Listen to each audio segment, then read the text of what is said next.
Hey, hi there. My name is Morgan, and this is going to be a review of the two stargazing apps that I used this quarter.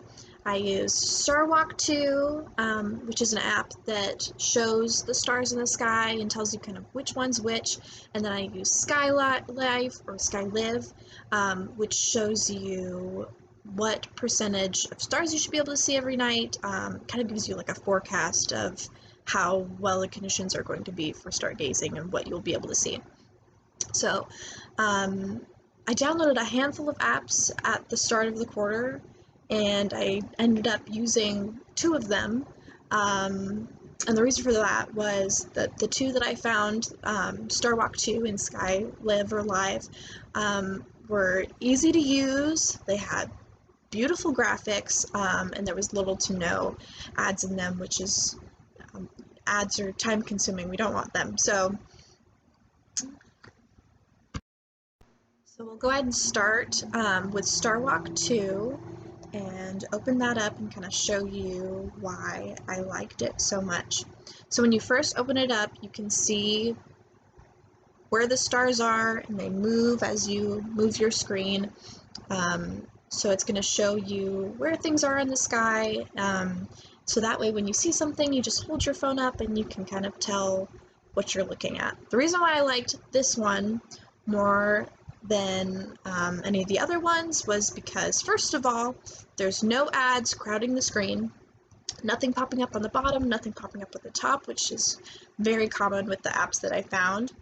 And then second is the constellation images. As you can see from looking at it, there aren't any, which is what I prefer. I like to see the stars. I like to see what it looks like in the sky. So if there's a bunch of images, it confuses me, and it just adds too much for me. I like it pretty plain. But what I also like about this is if you do want to look, you just tap and it shows you an ad. But then it should show you what the image looks like. Let's see if I can find one. There's an ad.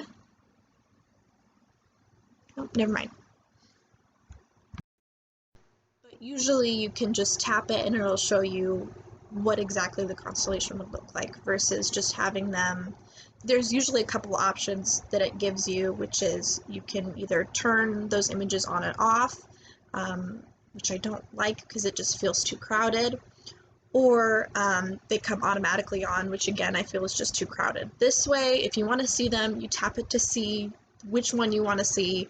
Otherwise, there's not just a bunch of images across the sky. It looks like a real sky. Now, why I also liked this one the most is, as you can see, just the colors as you move it, they're so pretty. It's like some purples and blues, and it's just really pretty and cool to look at. So for the second app that I used, Stay Live, I used this app more for planning out what nights I was going to stargaze.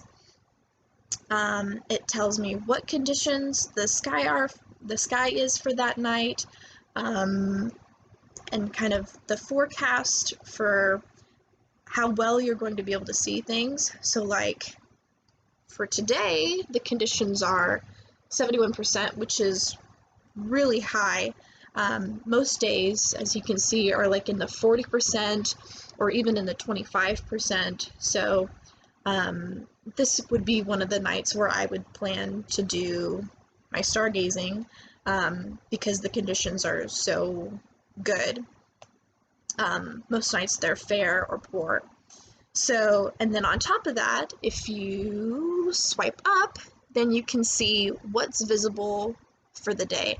So it'll show you how well you'll be able to see the moon, which planets will be orbiting and coming around to be visible towards us, when they will become visible, when they will stop becoming visible, as well as what constellations you should be able to see, and what stars you should be able to see.